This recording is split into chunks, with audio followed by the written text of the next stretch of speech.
A lot of times I'm driving, there's nothing to do, and I shuffle through the radio before I unglue. There's a lot of red on ways, it's traffic, I'm screwed, and I'm wired a bit different than a regular dude. It's not a bad thing, I embrace it, it's true. The radio don't stimulate brain chemistry fluid. The Buddha found nirvana and the Four Noble Truths. Through a meditative process, right action he proved. For me, I require the use of a tool, a detector, pin, pointer, shovel, and beach scoop.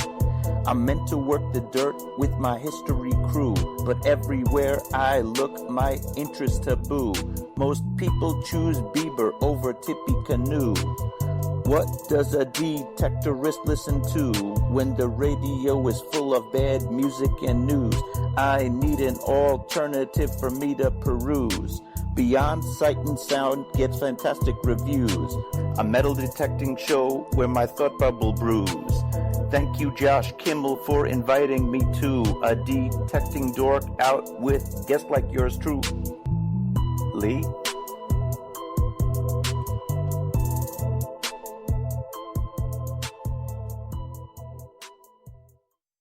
Are you looking for a high-quality beach and sand scoop?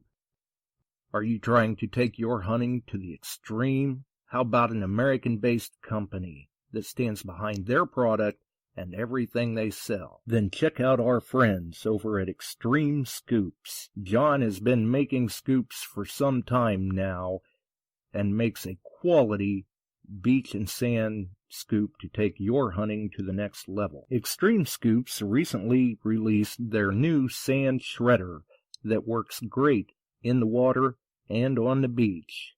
And if you're a new Equinox user, you may want to check out his Surfmaster X3 that can trap those small targets you new Equinox users are finding out there. XTREME Scoop's company approach is let's do it right. So do it right, buy it once, and go to the extreme. XTREMEScoops.com. That's XTREME scoops.com. Caution. Please do not operate motor vehicles or power equipment while under the influence of this show. Listening to this show could cause side effects such as bouts of laughter, violent binges of cabin fever, and even dreams of silver and gold. Please be advised. Now that the fine print is out of the way, on with the show. All right, we're back. We're live once again. You are listening to Beyond Sight and Sound, metal detecting and treasure hunting radio for all the really cool digging people out there. And as I look into the chat, I see that Steve is in the house. Well, and hopefully better luck to him on his next run. He had a recovery attempt apparently today, so hopefully that turns out better for him the next time around. We'll see what happens.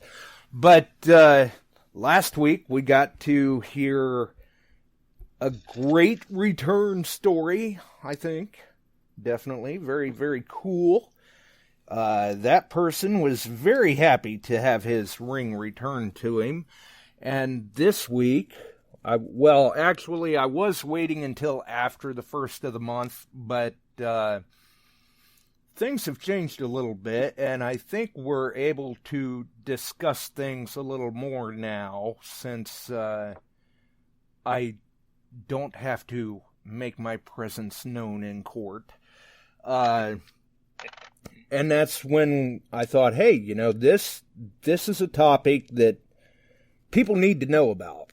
This is something that people may not have given any thought to if they recover items or would like to recover lost items for people. And just so happened to think, well, who else can we get to chime in on this? And thought, hey, why not reach out to Detect America? Frank recovers items for people when he has time. And we've got the kind of law enforcement perspective side of it, too, that way. So we've got Frank sitting in with us tonight. He's taking a break from making some ugly boxes, I think, or I don't know, maybe he's working on ugly boxes while we're doing the show. How's it going, Frank? I'm doing it while I'm building while we chat. Well, there you go. There you go. Well, and I imagine things are going to start getting a little busy for you, being that we're rolling into Christmas. People are going to be wanting those things for stocking stuffers, I think. I don't know. I don't know what I'll do if it gets any busier right now. Gonna have to hire some elves. I'll tell you what. I need elves. Elves would work out well this time of year. There you go. Yeah, definitely a handy piece, a great gift idea for this time of the year, though. And we do still have the electrolysis bootcamp videos in the description as well as the chat. So people can they can do the video format while we're waiting for the book.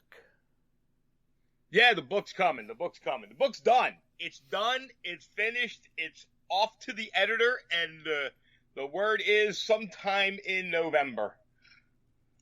Nice. Good deal. I'm sure that there's plenty of people looking forward to that. That was a long time coming for the Ugly Box, so I'm glad it's done. I don't like writing, but I'm glad it's finished. Did the editor have any complaints about you doing it in crayon? No, he preferred when I did it in magic marker, but the crayon was fine. Nice. Well, and obviously, when the book is released, I'm sure you guys will cover it on Detect America, and we'll be sure to have you back over here to talk about it too. Yeah, definitely. Oh yeah, absolutely. As soon as I get the first copies, then I'm raring to go. Awesome. Nice. Well, it looks like the chat is definitely filling up, and people are looking for tips, tricks, and ideas on how to protect themselves. Yeah, if they're recovering lost items. Very interesting topic. But after I talked to you last night, I was talking to a couple buddies of mine. They reminded me of a couple stories that actually fit the topic very well. Well, I guess for some people, there are a few listeners in the chat that kind of have an idea of the situation that I've been in. And for those that were not aware, I guess we'll jump into that real quick.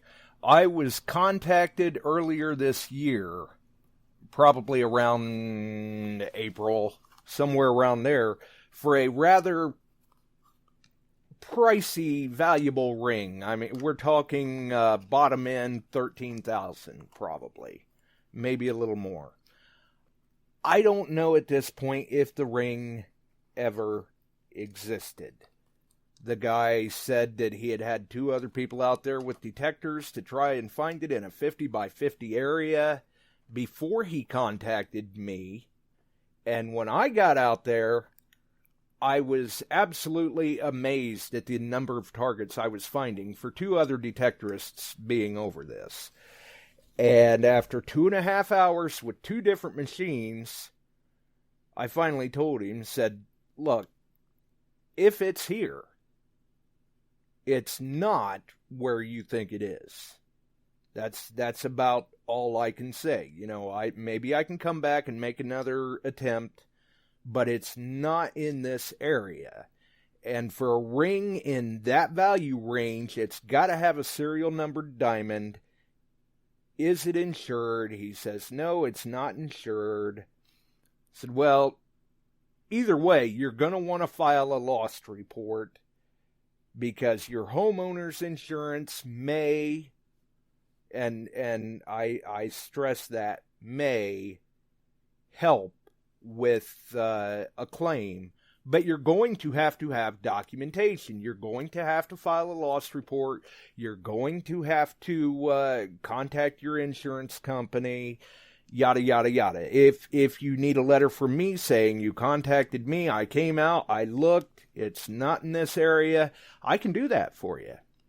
And then I hear not really anything more from him. couple of months later, I've slept since then. I've long ago forgotten about it. The phone rings. I answer it. And it's a deputy on the other line, on the other end of the phone. And they wanted to ask me some questions because I had been over to try and help a friend find a ring. I said, well, first off, I don't know the guy from Adam. He contacted me to try and locate this ring.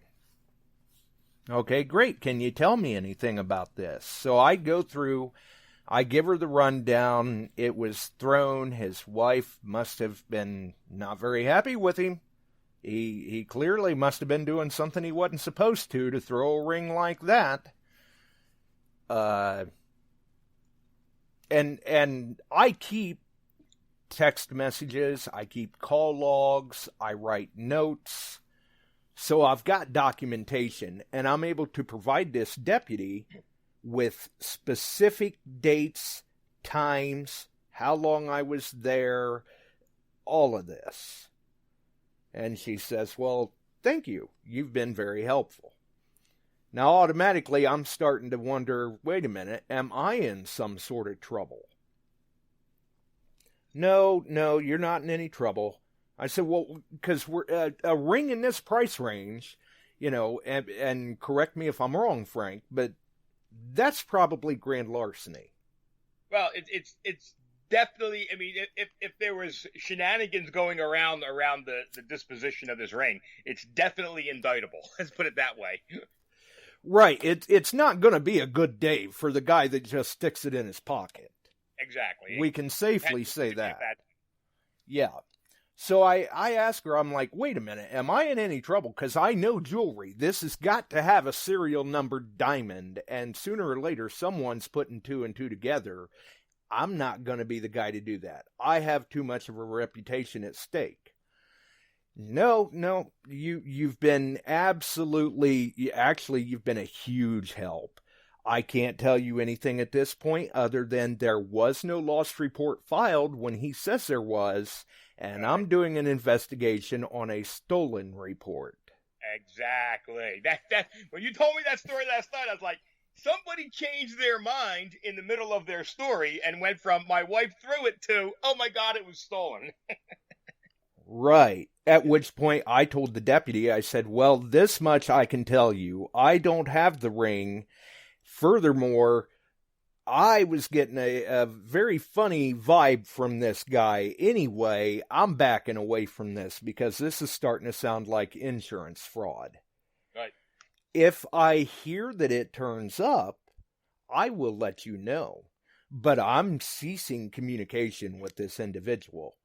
And then there again, I've slept since then. A lot of time has passed. I get contacted about this $10,000 ring, and I'm asking this gentleman all sorts of questions because I've been gun-shy all year about recoveries since this. And I happen to mention to this guy, I'm asking so many questions because I'm trying to protect you as well as myself, and this is why, and explain it to him. And then we go out to the mailbox and find out that I have a subpoena to appear in court the end of the month as a witness on the state's behalf because they apparently took the information I gave with my statement and used that to build a case that they thought they had enough evidence to make an arrest. And, obviously he pleads not guilty, and at that point, I'm under the understanding that if they thought they had enough evidence to build a case, if they hadn't have had enough evidence, the grand jury would have kicked it back. For sure. So they go out, they arrest this person, they bring him in under a specific charge. And next thing you know, I'm getting a subpoena to appear in court as a witness on the state's behalf against this gentleman because of the information I was able to provide.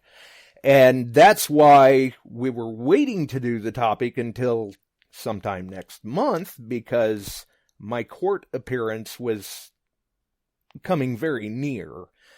And I contacted the prosecuting attorney to get a copy of my statement that I provided to the deputy, because whatever my story was then was factual, and that's what my story will be when I appear in court.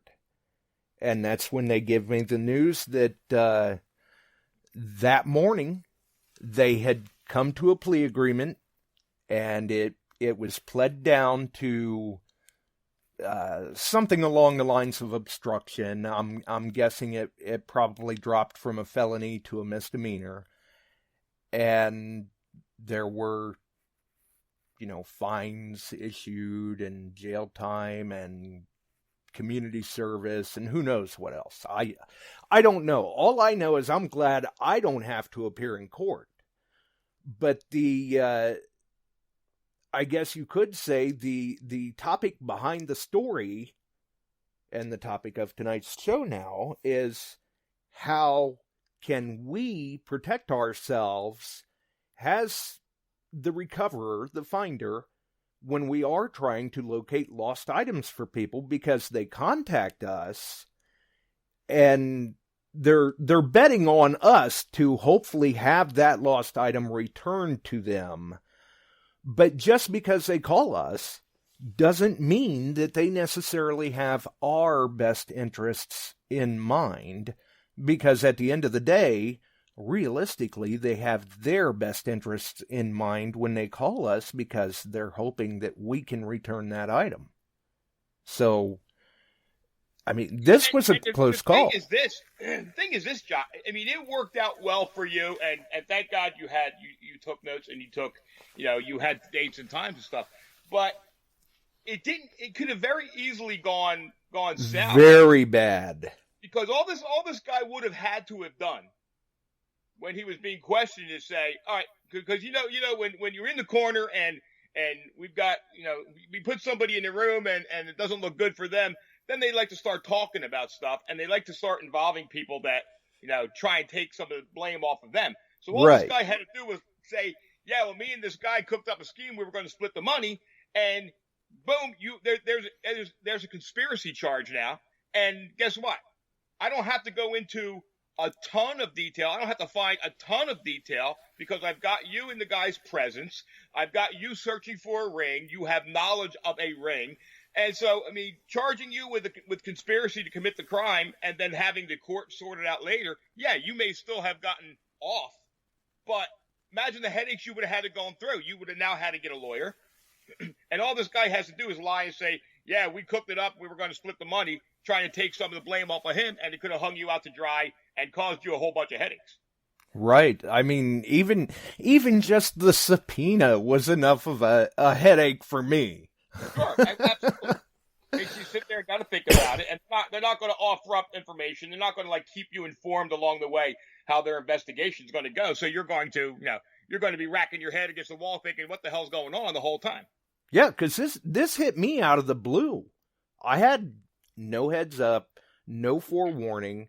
And I will also say that while I was there trying to recover said item that may or may not have existed, I did show the gentleman everything I was finding. I offered to dump my pouch out on the patio so he could see I wasn't hiding anything. I did have a witness with me because my wife was along, which doesn't do me a whole lot of good in court. Right, but, right. I was trying to have safeguards in place, I guess you could say. Right. Right. And the only thing I can say to that, and I know we take it for granted, and I know we got guys like Steve, who's a ring finder, guys like John Fabno, those guys that are ring finders who do a lot of ring finding. We make a mistake of thinking that, you're going out there to do a good deed and everything's copacetic and nothing's going to come down on you. We make the mistake of not having a document, guys. And I can't say it enough. Not for somebody comes up to you on the beach and says, oh, I lost my keys or I lost my ring. But when you get a call like that and you're specifically looking for something that's expensive, Okay, a document that just says why you're there, what you're looking for, and have the person who called you, the owner of the property, sign it. Guess what? That's all it's going to take, because then it doesn't matter what I go back later.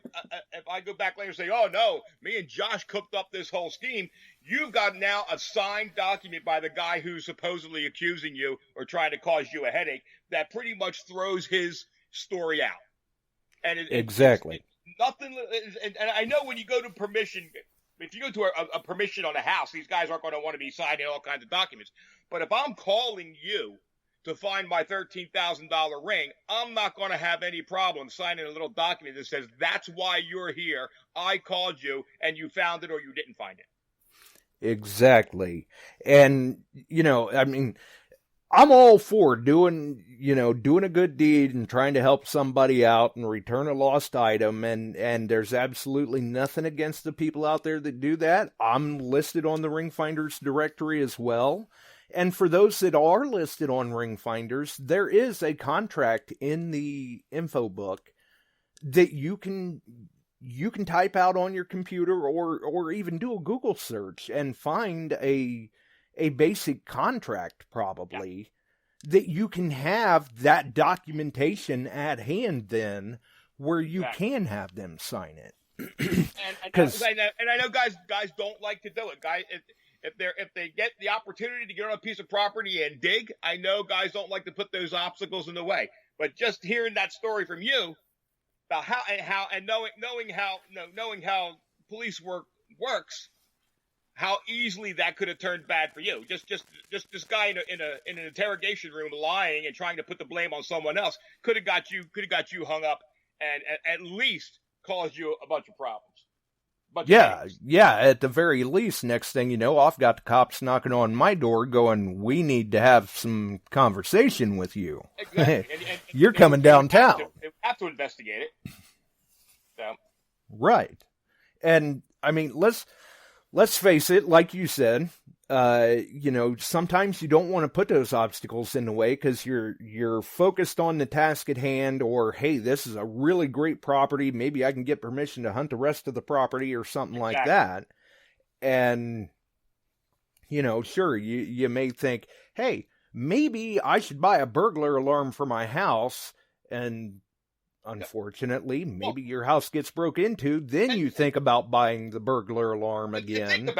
Think about it. So if somebody calls you to come find a $10,000 ring, and you say, great, I'll come out and I'll do it. And you bring out this little document that says, you called me, so-and-so calls me, I'm on the property with his permission to find this, sign it.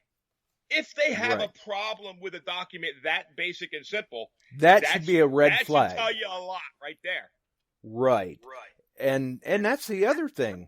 I mean, when this gentleman had contacted me, he was just nonchalant about it while I was there. He was walking around the patio a little bit. He'd smoke a cigarette or drink a beverage or whatever. Now, complete polar opposite, when this gentleman calls me about this $10,000, 1 1/4, 1.5 carat diamond, and I'm out there looking for it, he's pacing back and forth. He's wringing his hands like he's expecting his wife to go into labor or something. Yeah, if I got 13 grand floating around a farm field, I'm going to be hoping you find it, man. Absolutely. Might be a little nervous.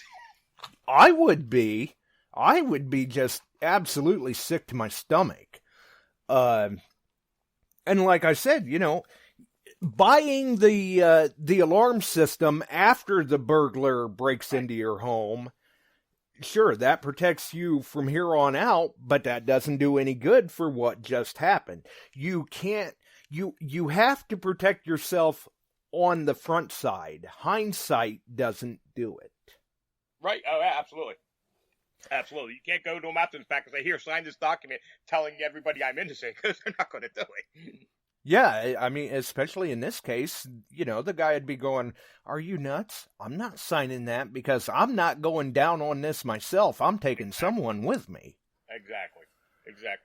It's not, it's just a little tiny bit. And I know it can be a pain in the butt. Listen, it's a pain in the butt to break out You got some farmers that want you to sign a release, and it's a pain about that. You don't want to offer it up in advance just in case you may put it in the permission giver's mind that this may be more headaches than it's worth. So it's easier not to bring it up and not mention it, banking on the fact that it's always going to go smooth, but it doesn't always go smooth. Exactly. I mean, I've been doing this for quite some time now, and I've never, not once, have I heard of it turning like this. Right. And I would have to say there was a lot of thought behind this little gig that he was putting together. Like I said, yeah. I think initially it was going to be, I lost my ring, and then the insurance company wouldn't pay for it, and it turned in, my ring was stolen. So. Exactly. And I mean, for it to go as far as to be subpoenaed, and not only subpoenaed, but subpoenaed as a witness on the state's behalf. So apparently I was a founding part of their case if they were going that far to subpoena to bring me in as a witness. And I mean, that, I guess, even though it was a headache. If he reported it to the police then as stolen, then why did he have you out there in the field looking for it? Like he knew where it was. Right, and that's what I told that deputy. I said, no, he told me he had filed a lost report. There wasn't anything stolen. His wife threw it, is the story I got. So kudos to the state, I would say, as far as, we're going to go as far as to subpoena the guy that you tried to have recover the item, and we're going to bring him in and put him on the stand and see what he has to say. Absolutely. So that was some thought. I mean, I've never heard, and I've talked to people with many years of experience in the hobby. I mean, I've ran this past you, I've ran this past people that have had 20, 30, 40 plus years in the hobby. Right. And they're going, wow, that's interesting. Good luck with that. Yep. I got to admit that's a first. That was a first for me. Hearing that was a first for me, and he put a lot of thought into it, and his big mistake was he changed his mind, and unfortunately you had enough documentation to go against him. Or fortunately, at least for me. Yeah, fortunately. Depends on what side of the judge you're on. Right, yeah, and believe me, with a ring in that value range and those charges, I would not want to be on the defendant's side. Yeah, absolutely. I mean, that's it. And even your documentation not having his signature or any direct verification by him was enough where they approached him with it, and he obviously cracked. Right, I would say so, because I was able to provide dates and times of text messages, phone calls, notes of what was said during the calls, what was said verbatim in the text messages. So that was a good thing on my part. So I would recommend one good thing for people. I mean, yeah, definitely, like we've said, you should have something in writing probably to protect yourself.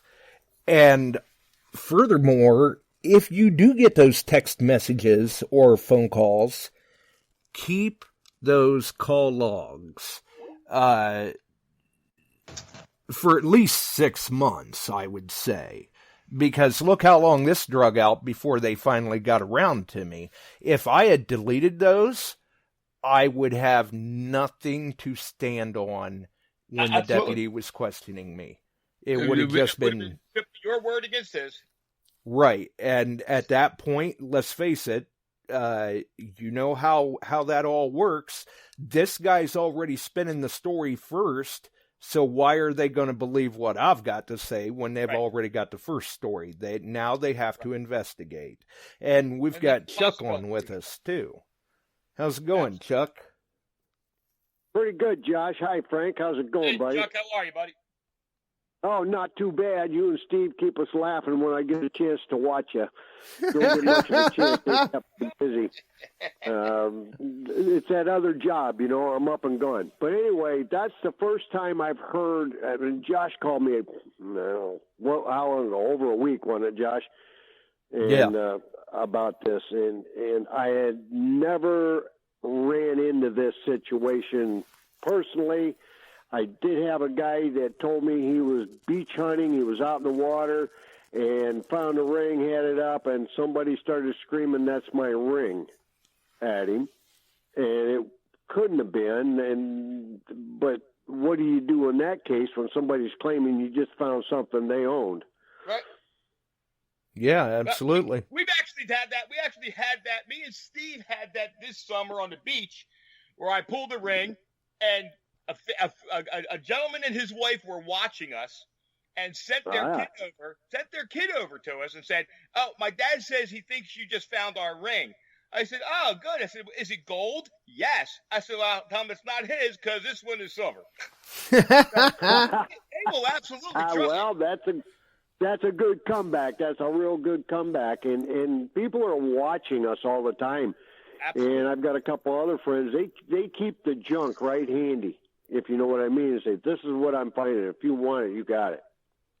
Oh, yeah. Like, somebody wants to come up and claim a ring I find on the beach. No problem. Describe it to me. That's all. Exactly. You can describe it to me in detail. It's yours. I'll give it back to you. There you go.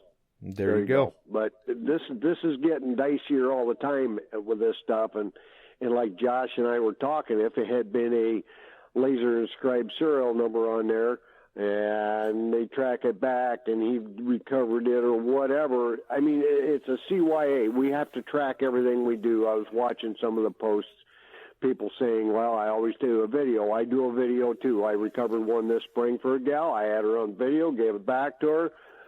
Lost the evening before, very, very good person, and that type of stuff, but you just don't know anymore. I've dealt with a lot of cases through arson and that kind of stuff in my job, and I've got to sit, and lawyers will break you down. I mean, literally break you down in front of a jury if you're on the prosecution side, and they're tough to deal with. Oh, yeah, for sure. The other thing is talking to a buddy of mine last night and reminded me of a story, and this is for the detectorist who just happens to find something good.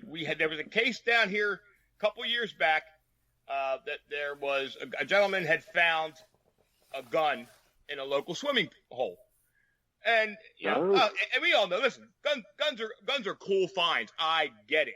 Guns are cool finds. You don't find a lot of them. When you find one, it's a pretty cool find. And he stuck it in his collection, and he was out there hunting with a few folks. And about 2 years later, one of those folks got in a bunch of trouble and had mentioned that this guy had a gun, found a gun. And come to find out, lo and behold, the gun was used in a robbery. One, it was used in a robbery. Two, it was stolen before it was used in the robbery, and that gentleman was charged with. He was cleared. He wasn't charged with the theft, but he was charged with possession of stolen property, and it stuck.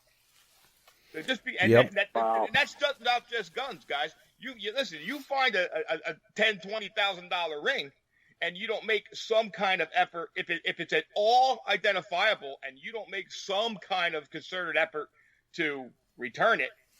And listen, people talk. Your buddies, you may trust them, but people talk. And if it comes around and you're in possession, this ring was stolen or reported stolen, will you go to jail? Probably not. They probably will be able to prove it, but the headaches you're going to have to go through, you can absolutely be charged with possession of stolen property. And it has happened. Firearms are a dicey thing. I dealt with them for 35 years as a dealer. Background traces all the time on firearms. I mean, I've sold a firearm. 5 years later, I get a phone call. I got ATF on the line. They're giving me, "You sold this gun on such and such date." They already know. and they give me a serial number. I do the check. They want to know who it went to. I verify it for them. So I'm doing it, but they never tell me why. I've asked them many, many times when they're doing that. Right.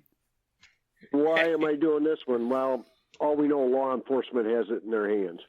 One reason Right. or another. Was it stolen? Was it a robbery? Was it stolen and used in a robbery, or a murder or suicide, whatever? But they're tracking back. They're looking all the way back through. They go to the manufacturer, who sent it to the distribution point, who sent it to the dealer, who sold it to a person. And listen, guys are like, we're not talking about, guns before the 1885, registration act. Listen, I Did get it. not If have if serial you're finding numbers. these antiques, you're not really a lot to worry about. But if you're No. out lake hunting and you pull up, you pull up a 45 auto, why is it in the lake, guys? You got to think about it. Yeah, And if you're when pulling there's if you're a real pulling up good with a gun bunch of at the friends- bottom of a lake, there's a reason that good gun went swimming. That's right. Exactly. And if you're digging with a bunch of friends, rest assured, if one of those friends gets jammed up, they're gonna talk about your gun. Trust me. Yeah, and And now if you're out on some site and you come up with a rusted out flintlock, that's something totally different, or a rusted out possible Civil War era gun. That's a find. That's something that's pretty cool. I mean, like a DIB, and Barb goes there. I've been to DIB. Gun parts, gun frames, things like that come up from time to time, and that's a nice find. But when you got a modern firearm that shows up, I was just down with our county deputies detecting for them. They had a shooting down there, and they had me looking for ammo here. That was just a month ago. Spent rounds and other things. Everything is pretty much traceable when it's early on. And later on with a firearm, from the serialization of the firearm to who it transferred, I mean, there may be a long string of people where it transfers back and forth to, and they did all the paperwork. And then there may be none. And the other thing is, and we're talking about guns, and guns are an exceptional, thing, because they are so trackable. But you guys are finding, I know guys that find. First of all, like me, I find a piece of gold. I'm not the guy that holds on to my gold until the day I die. I find a gold ring on the beach. First thing I want to do is I'm scrapping it, I'm pawning it, whatever. As far as I'm concerned, gold on the beach is how I buy toys. Probably on your way back to the house that day. Pretty much. They don't make it home. But you find... gold is a commodity. I've sold a lot of it in ring form and nugget form. And people say, oh, you sell that? Well, yeah. A nice ring. You find a nice ring, a nice expensive ring on the beach, in a field, wherever, and you take it, boom, right to the pawn shop, and that ring is identifiable and reported stolen. Guess what? Pawn shop guy's not going to say, oh, yeah, I understand. The pawn shop guy is going to do exactly what the law tells him to do, and that's called police. And now you're in explaining the whole circumstance. Oh, yeah, I was detecting. And most people think of detectors as going out and pulling up nickels and bottle caps, not $5,000, $10,000 rings. So now you've got to explain that whole story. Right. That's right. And you're going, well, I found it detecting, and they're going, yeah, nice excuse there. We're taking you downtown. I had a detector when I was 4. I found tin can. I know that's the what people think we do, and a lot of people think that we're out there combing the beach for pennies. Right. Well, I just read there that Steve said you still find tin cans. Yeah, it's because it puts them in my hole when I'm not looking. I saw that. Wow. That's funny. One of us got a silver barber that day. I won't say who, but it wasn't Steve. Oh. I don't want to cause any problems there, but I'll bet I think it was probably Steve, right? Oh, yeah, I'm sure it was Steve. Steve, show him that silver. Oh, no, wait, I'm sorry. It was me that found it, not Steve. Okay. Oh, that's right. It was a Chuck E. Cheese token. Aluminum foil and can parts, can slaw. Now, to give you an idea, you talk about how things get told about. I was in Nome, Alaska. I was up on gold claims. I was metal detecting. I found a very nice 3.1 ounce nugget. Hadn't said anything except the owner of the properties and the claims that I was at. She goes downtown to Nome. When I check through to fly out, the TSA guy, as I'm checking out, says, "You're the guy that found that big nugget." Yeah, he said, "You got it with you?" I said, "Yes, I do." Word travels Got it out, showed it fast. to him. And I mean, when you find something, news travels very fast, and we like to post up things we find and talk with our friends and that kind Sure. of stuff. But there's a lot of things I found I've never ever posted. Right, and you've seen that more and more.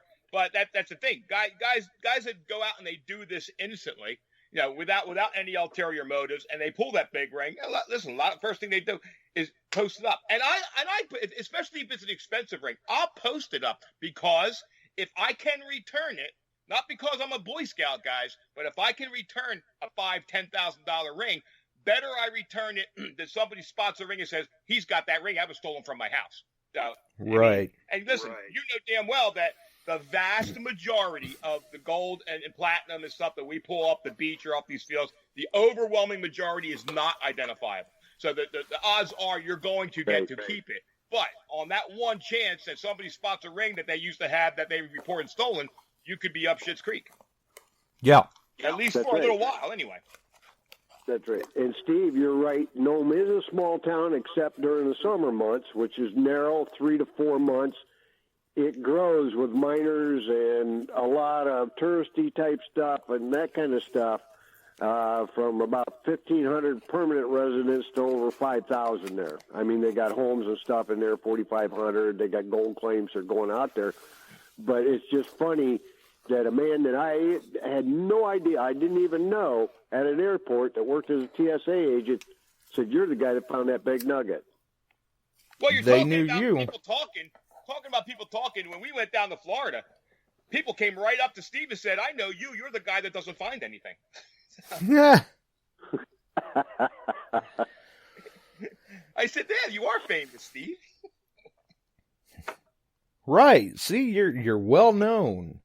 And like you said, Frank, if people see that post, I mean, you could potentially find yourself in some hot water. I used to have a cover photo up on the Metal Detecting Beyond Sight and Sound group that had a class ring in that photo. Right. Now, that class ring I had recovered, and I had located the owner within 2 weeks and had returned it to her and had a video done up. The paper, the local news did a nice story on it, yada, yada, yada. It was a great time. 5 years later, somebody that had been a member of the group for probably 4 years by that point, so I'm not sure why it suddenly became an issue then, happens to notice that cover photo and sends me a message. "I'm pretty sure that's my class ring in that photo, and I would like it back, please." Wow. And I messaged back right away. I said, "I'm sorry, but that is not your class ring. That class ring was returned 5 years ago to the rightful owner. Here's a link to the YouTube video. Here's a link to the news article. That was not your ring. I can't help you. I'm sorry it looks similar, but that's not your ring." Well, And one there of the again, if I things hadn't do have had that, absolutely. who knows? One of the things I'll do if it's truly an expense, a ring that I know somebody's dying to get back, is I'll either post a blurry picture, a picture covered with sand, and then ask them for intimate descriptions. Is there an inscription? There you Is there go. an inscription inside? Yeah. That's what I'm asking for. If you've got a $10,000 ring on your finger, you probably know every detail of that ring. Right. And if Give you me don't, the but fine at least details. make the effort so people know you're trying, you're willing to give it back. So, there's two sides of this coin. Guys don't want to post those finds because they don't want people to know they got it. By the same token, you can use that posting of those finds to keep yourself out of hot water. Now everybody knows you found it metal detecting. You've got a post to prove that, and you can make statements in that post where you're willing to give it back to the owner, providing the owner can provide you with details about the ring. So it can work two ways. Yeah, you want to hide it away from people knowing, but it can also, keep you on the up and up by letting people know you're trying to give it back.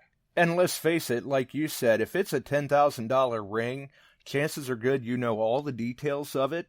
The $10,000 ring I recovered last week, that guy told me everything about it. I knew what I was looking for. Exactly. And when I saw the gold band, I'm like, well, how many gold rings can be back here? This has got to be the one. And when I rolled it over in my hand and saw that, skating rink of a diamond, right? It's like, yeah, this is definitely it. There ain't no doubt about it now.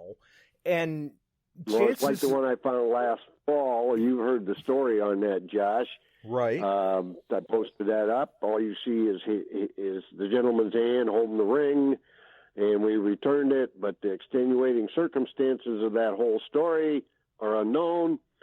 Right. But that went back to him, to somebody else, but I've always thought if that would be seen and somebody recognized that's a very recognizable ring, I wonder if something down the line could come of it.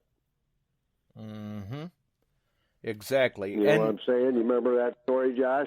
Uh-huh. Yeah, and something, if that was recognized, something down the line could come of that. Just at least you're covered. And, I thought of that before, but but with what we've been talking about, the margin is not that narrow. I mean, that's a $14,500 ring, and you can go bowling with that damn diamond. Right.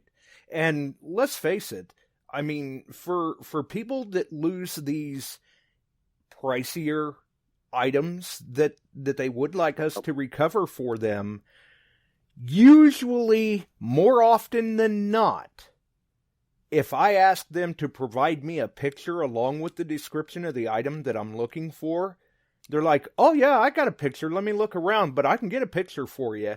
And they'll send me a picture of, say, I don't know, my boyfriend proposed to me, and here's a picture of the ring on my finger after I said yes. So they've got a picture of it that they can provide you with. So these people that don't, that should be a kind of a flag there, too. Initials, dates, that kind of stuff in rings. After a certain length of time, some of that stuff wears off. And right. It's unreadable. But, with my brother-in-law, Scott, down in Keokuk, he's found quite a few rings. He's a retired police officer now, and detecting, and people would call him, and I use some of the same. We developed some questions for people, and we go through. Oh, with that being said, we've actually recovered more rings not left somewhere in a cart holder, a cup holder, different things like that. They just, you go through them, you try to jog memory versus, they know it comes off in the water. We know that. But they get up and realize the ring's gone. Did they actually lose it outside? Did they lose it or did they take it off and it's in the soap dish in the shower or along the sink? Or did they take it off to wipe their hands with something in the car and it got left in the car? And we recovered several of those before we ever put a detector on the ground. Right, because you've been there. I know Frank and Steve have to know as well. A lot of times they'll swear to you, it has to be right here. Well, why does it have to be right here? Well, that's when I noticed it wasn't on my hand. Is it ever where they say it is? Exactly. Because they assume, oh, I just noticed my ring's not on there. I must have just lost it, which is not necessarily the case. Yeah. How many times I know exactly where it's at. I was in my garden and I was moving some dirt and it came off and I can't find it. And then, 2 days later it's in their jewelry box in the bedroom. So you know that's the case. It's not, it's in the heart. It's rarely ever where they say they lost it. Exactly. And like with the ring return I did last week, the guy was very good at putting me in the area So we were able to get it returned to him. And even after that, like I said, we have to protect ourselves. But this gentleman had told me, he says, it fits snug, not tight, because I don't want to lose a finger if I'm robbed. And I told him, I said, well, if something like this were to happen again, which hopefully it doesn't, you may want to think about taking a trip down to your jeweler or somebody and having your name or your initials engraved inside the band. Some extra identifying factor, because you had me here for a reason. I knew what I was looking for. The target was recovered. The target was handed back to you. It could have went the other way, though. You want to have some details in that band. That's why class rings are so easy to return many times, because they're chock full of detail. Yeah, for sure. But I've called one guy. I've tried to return his wife's class ring 3 times, and they won't hook up with me to get it picked up. It's still in the case here. It's got her name engraved. She was the homecoming queen. It is engraved in there, and this is a 14-karat, very nice class ring. I've called them several times. I've got the ring. Let's meet up. Oh, we're so busy. We don't know. Da-da-da. Okay, fine. It sits here in the case. If they ever decide to call me back, they got my number and everything. It's still here.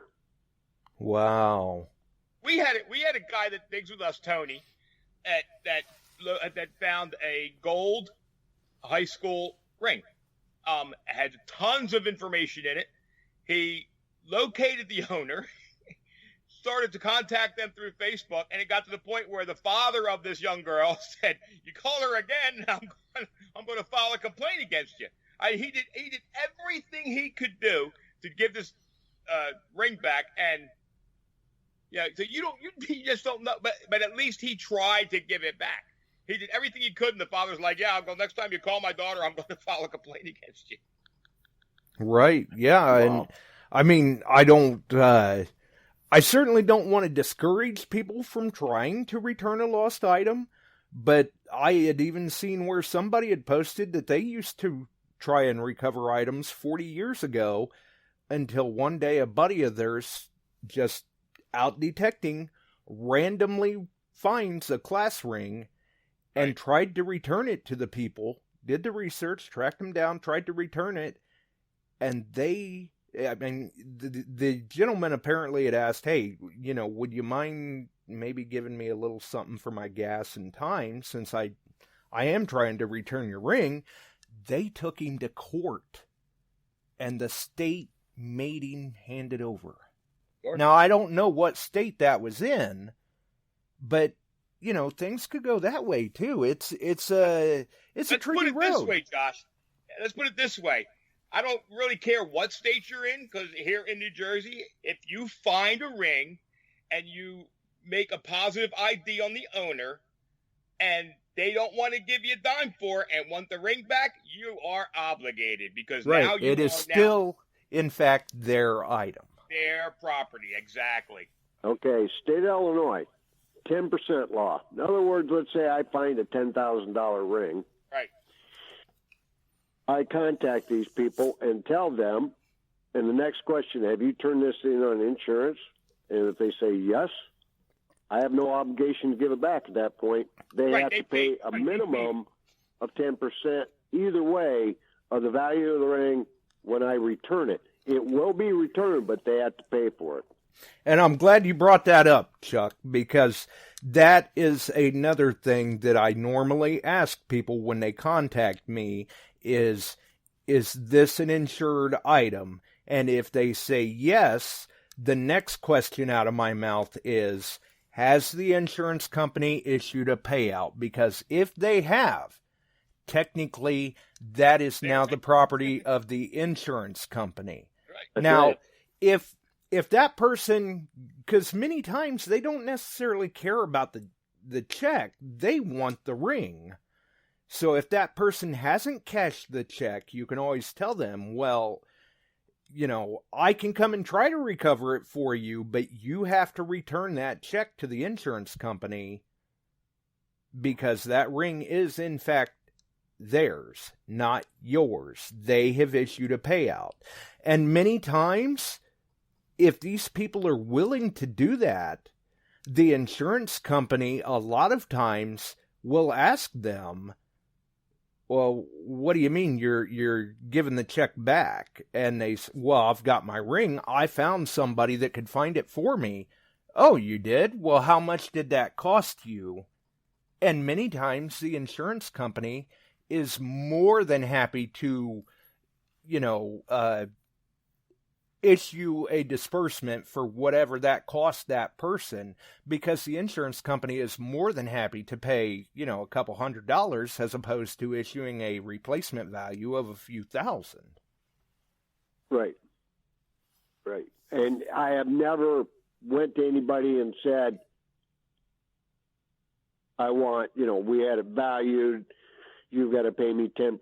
Usually I give them the ring. And that kind of stuff. But there are some extenuating circumstances, and you were in one, and just recently that pop up. Well, almost everything we do anymore, there's this extenuating circumstances that can pop up. And that one that's kind of a new one on me. I've never heard of one being done that way. Yeah. To the point you got subpoenaed. Yeah, I mean, between different people that I've talked to and their time in the hobby, we're talking a combined total of experience of more than 150 years. With all of the years that they've had in the hobby, of people that I've talked to and ran this past them, and they've all said, I've never even given that a thought that something like this could go to this extreme. And but it did. Absolutely it did. I've got the subpoena right here at the computer. Well, you ought to frame that and hang that up. Right? I think somebody opened their mouth and got him in some trouble. Yeah, because that is lesson learned right there. I never would have thought that something like this would go to that extreme, and that's when I'm like, if it happened to me, chances are good it's happened to someone else before, somewhere along the line. But more importantly, if it's happened to me, it's going to happen to someone else again at some point in time in the future. And this is information that people need to know. And when I ran it by Frank, I even told Frank, I said, this is a little different topic.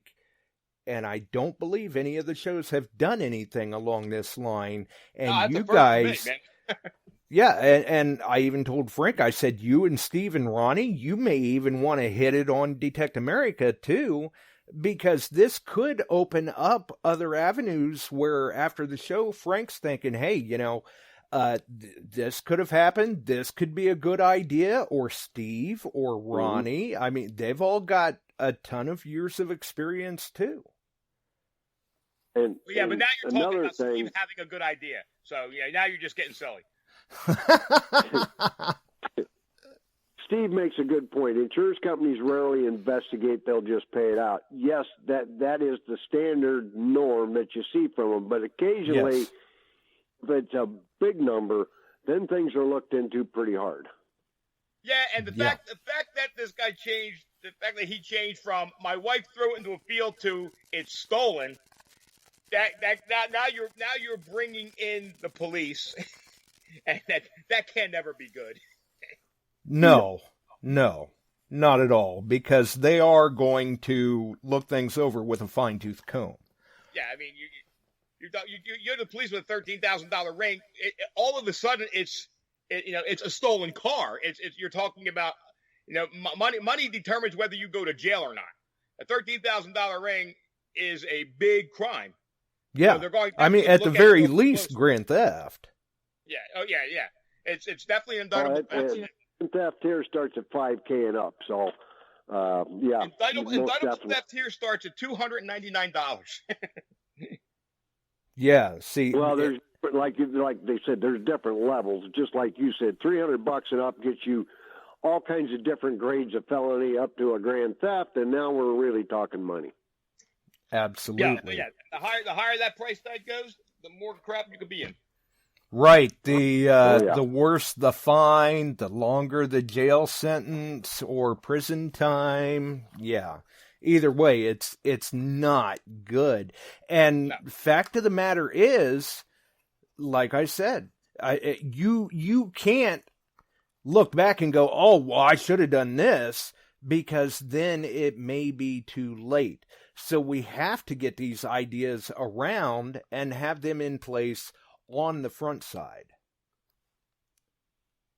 Yeah, for sure. I mean, it can be a little bit of a pain in the butt, but if you're it probably only happens 1% of the time, but if you're in that 1%, you're gonna be, thanking the stars above that you had that little document, you had some kind of documentation.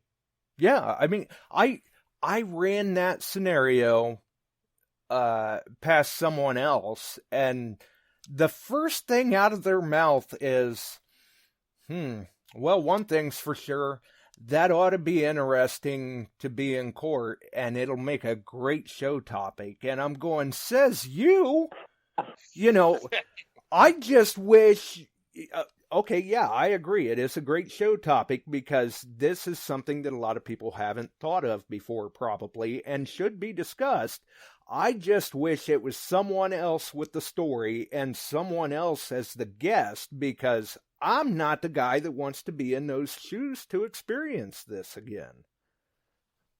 I didn't want to be in those shoes to begin with. It's funny how it works out, though. I mean, they didn't seem to fit well, did they? No, not at all. I did not like the way they fit. My feet still hurt. I could tell when you called me that you were pretty nervous about the whole situation. Yeah, I mean, and my feet really started to hurt when I got that subpoena. That, but now it's after the fact, and we take it as a learning experience for all of us. Yeah, exactly, sure. And that's exactly it right there. Is what can we learn from this, and what can we take away from it, so that we can hopefully ensure that we don't wind up in that situation again. Because the trick is to learn from your experiences instead of standing there beating your head against the wall wondering why it still hurts every time you do it. Right. So, yeah, they're definitely things that, a lot of people probably have not thought that it could go that far. And if somebody would have asked me last year if things could go that far, I would have kind of laughed and said, well, that sounds more like a movie plot, not a real life experience. But I'm here to tell you, it can happen. It is a real life experience, and we've got Barb the Pirate on with us. Howdy. Hey, Barb. Hello, Barb. Hey. Yeah, I actually got called through RingFinders pre-COVID just by a couple weeks. And, it was like I lost my mother's wedding band out in the backyard. It's kind of in a hayfield. And I'm like, okay. And so we set a date. And when I got out there, and I told her what I wanted because it was quite a ways away from me. And they didn't hesitate. And because I know she wanted the ring back.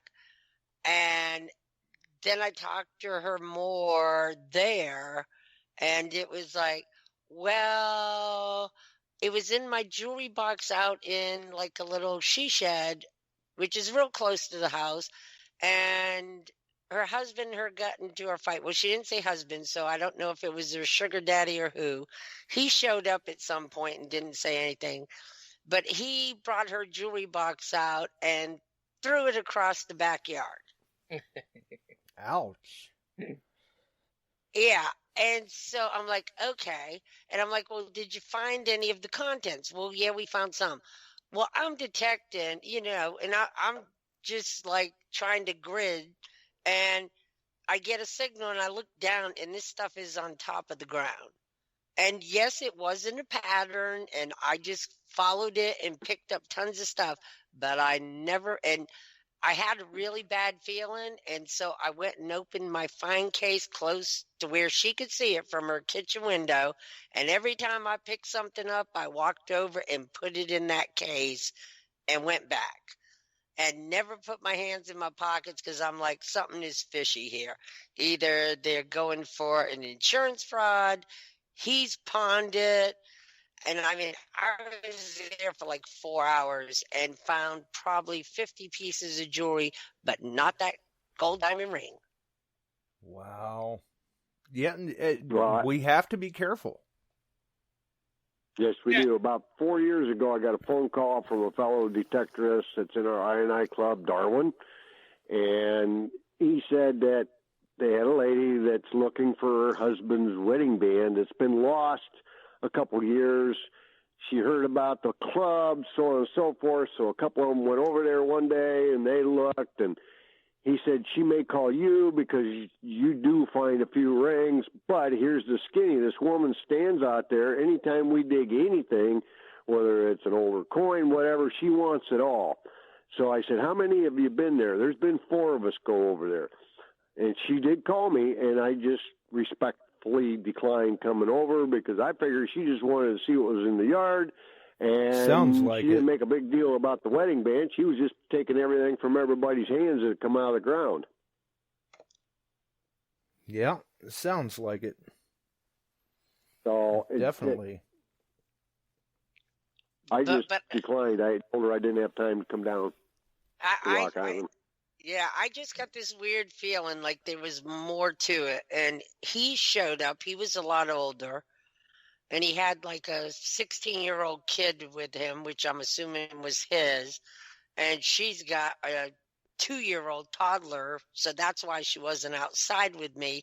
But she would come to the window and watch. But I made sure everything I picked up, I walked right over with it in my hands, dropped it, 6 inches from, so they could tell I did not, wasn't taking anything.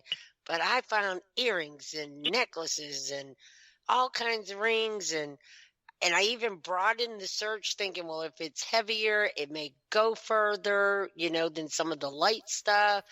And nope, never found it. Wow. I got a question for Frank.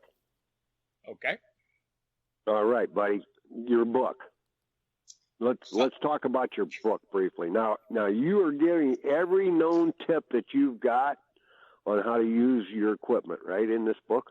I actually took coins instead of going back on and relying on my recollection. I took coins, cooked them live as I was writing the book, and this way, everything that I would like. Because I got complaints when we did the bootleg videos, it was fine, and then I would remember something and I would mention it, but it really wasn't discussed in detail. So from beginning to end, this is every single inch of hooking this thing up, using it, times, voltages, off-label uses for it, plating, the whole 9 yards. Since I've been selling your equipment, using your equipment, it's very good equipment. I get a lot of questions, and I try to direct them to you because there's some that, especially the guys going to larger pieces and things like that, like axe heads. And we cover larger pieces in that book, too. As a matter of fact, my reference to the larger pieces are the 70-pound bell I did, and I did a Confederate cannon, and so. Oh, very good. We go into details about larger items. Nice. Very good. I'm really looking forward to that. And I'm sure I will have some through Ronnie. Yeah, my good friend Ronnie Getto, our distributor out there, and I'll have them here. And if I run out of them, I'll send them to Ronnie or Frank or whoever. And but I wanted you to tell people just what's going to be in that book because I got a lot of newbies out there that have just gotten their equipment, things like that. And of course, our cold weather's starting to set in, so I'm quite sure they're going to be breaking out those boxes and going to work. That's what Frank's worried about. We wrote it so that a newbie could open it up and not have any questions about how to hook it up. the different things that you can use in it, all the way up to the guys that want to take it a little bit further and go for the plating or work on those really thrashed coins and try and get down under the surface and try and get some detail out of it. So we pretty much covered every detail I could think of off the top of my head. Nice. Excellent. And you're right, Chuck. The weather's getting cooler. It's 40-some degrees here tonight, and people are going to be cleaning their finds. They're going to be wanting to order ugly boxes, so Frank's probably going to have to crank up production. I don't think he can crank up much more than he already is, though. Frank's cranking as much as I can crank. There you go. Well, I'm going to try and keep you busy because I have other people talking and asking. I'm down to one left here. I've got to place an order with Ronnie, and we've got a good network out there. I even got of all things, I got a catalog in the mail today from Kelly Co. And I can't tell you what page it's on right now, but there's an ugly box right on there. So they're going to get questions too, I imagine. So Frank, it's well known. You build good equipment and you give us good knowledge. Like I tell everybody, my mornings are generally I wake up, I get to the computer around 6 o'clock, and my first hour of the day is answering questions. Which I love to do it. You know me, guys. I'll talk about it all day long. But correct. To be able to while doing it in front of me and hitting on a lot of little details that I may jump over if I'm talking about it on a show or something. That's what the book's for. The book is very, very in depth and detailed about how to use the machine. Nice. Excellent. So, and Steve reminds us all there, do not connect the clamps to body parts. Is this from experience? He sounds... I have a special set of clamps I made just for Steve because he just doesn't listen. No comment. Nice. No comment. But originally that was what I was going to do, call in late and ask all kinds of questions about the book, and you've covered it. And did you hear that? I don't know if Barb's still with us or not. You on there, Barb? Must have lost Barb. Barb. Sometime in November, that's all I know. I know the editor is just about finished with it, and we should have books sometime in November. Nice. Timing will be right, because usually sometime in November we're getting we've already had snow twice. Right. So, but now, today it was 50 out. I was out detecting, nothing to report to jump up and down about, but I was out detecting nice area that I've been hitting. I've got a toasted large scent that I believe to be 1848 or 9. I can't quite tell, but I was doing some following your lead, what I knew, and went back and watched one of your boot camp videos, and it's pretty. Unfortunately, our soil with so much added fertilizer just eats the daylights out of them, pits them so badly. You know what, Chuck? I did a section in the book explaining to people that the soil can wreak havoc on them, and there's a few tips and tricks that maybe you can idea. It takes you to another level, or maybe you can get a date or a part of a date or part of the motto, and if it's so bad, maybe you can still get an identification off it. There you go. Wow. And looking forward. If it is available, if it is available in November, that's just in time for stocking stuffers for people. Yeah, we should be good to go in November. Nice. There you go. So, and you guys do a good job, all of you. So, and I'll be seeing you in Florida. All right. I'll be down to Hunt 7. I donated a detector to them for a raffle. That is one of my favorite causes. It's such a good cause. It's a good place.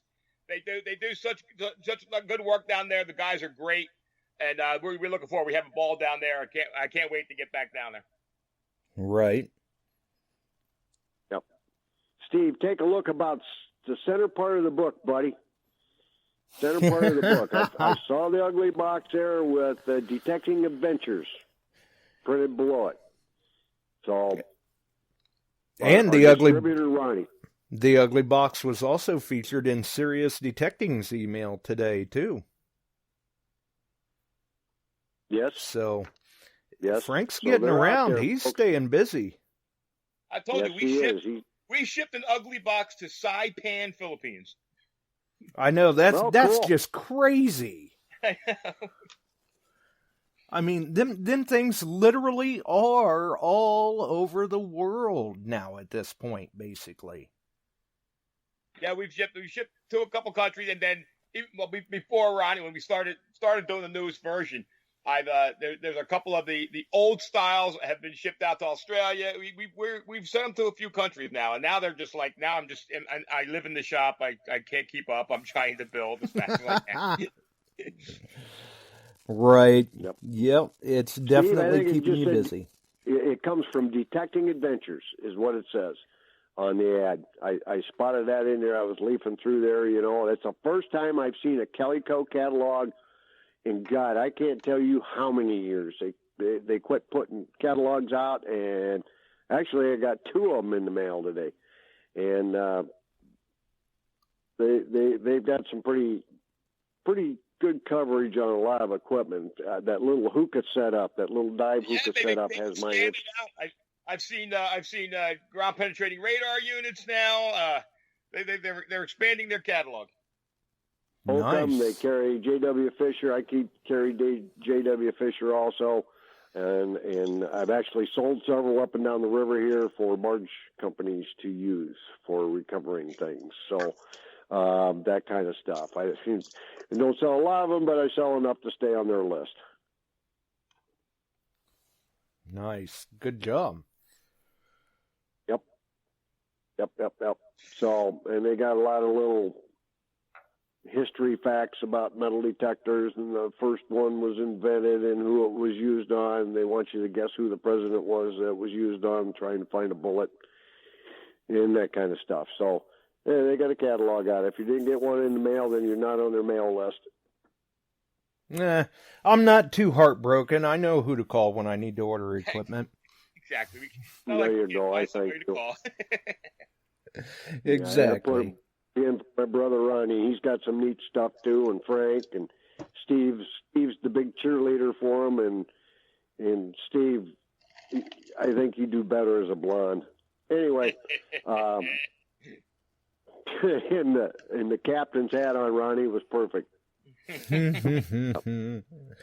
Well, that's the thing. They always keep you guessing over there. Yes, it is James A. Garfield, but it was 1881.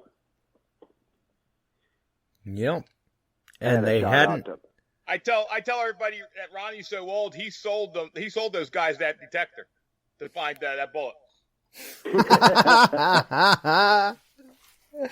And they hadn't taken into account the bed springs. Good show, buddy, and good equipment. And Steve, you guys do a good job of detecting America. Thank you. We got to keep putting it out in a good light.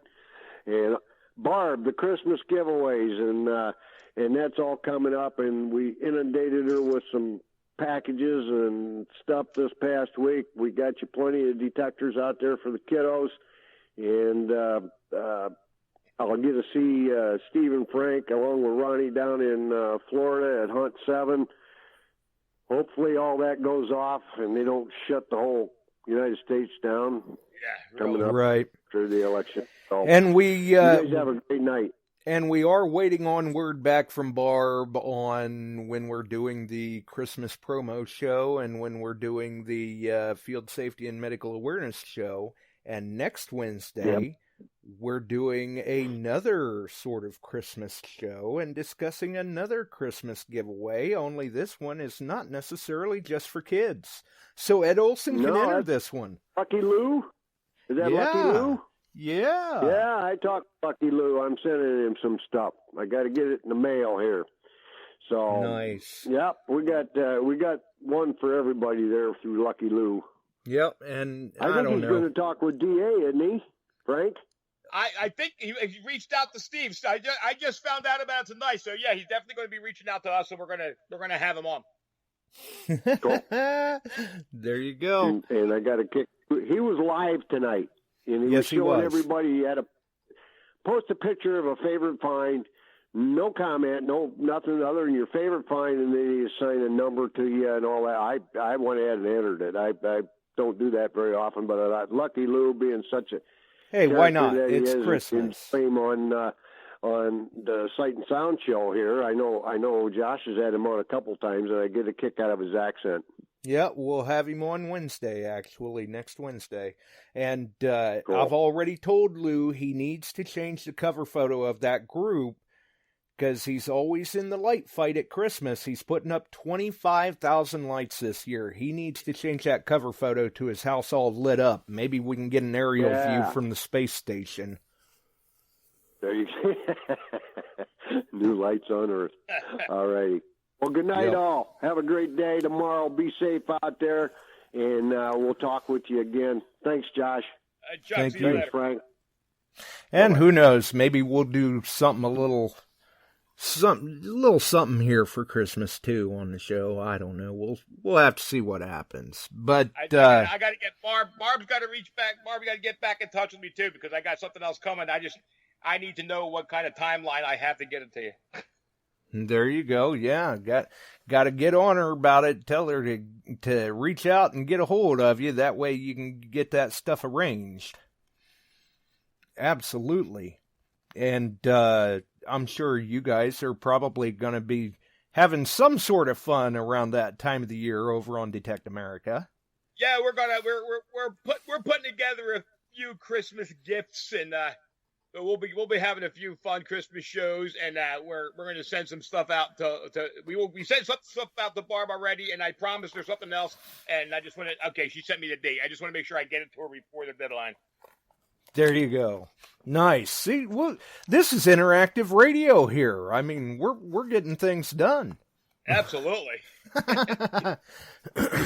And I do have to say, once again, it was very nice to have the, law enforcement perspective as well as your experience in the hobby to chime in on these different tips and ideas and tricks that we can do to protect ourselves tonight. And it comes down to common sense. We always want to believe that it's never going to happen, but it can. Yeah. I mean, I've got the proof in writing, literally. But, exactly. And I do. I think because, not everybody has time to follow every show. I know I don't have time to follow all the shows that are out there. I try to catch you guys when I can, and beyond that, I don't have the time, quite honestly. Time is becoming precious. Yes, especially when you're trying to crank out ugly boxes. Yeah, it's like you want to feel your heart sink. You think you're done. I got a day or two, and then you hear, oh yeah, we need 20 more. Yeah, exactly. Ronnie's going, what? You only sent me 30. I said 50. I'm here. I'm in this shop a long time when I put a 50-inch TV on the wall. Right. I have to. That's my only contact with the outside world. Exactly. And with people not necessarily having time to follow all the shows, I still say that this is something that people may not have given any thought to before, and I would be very interested in seeing this continue over to Detect America and seeing what you and Ronnie and Steve throw together too, as far as It was definitely a unique topic, and again, as many shows as we've listened to, this is the first time I've heard it, and it's a good topic. It's a good common sense topic that people need to know that this crap is lurking out there.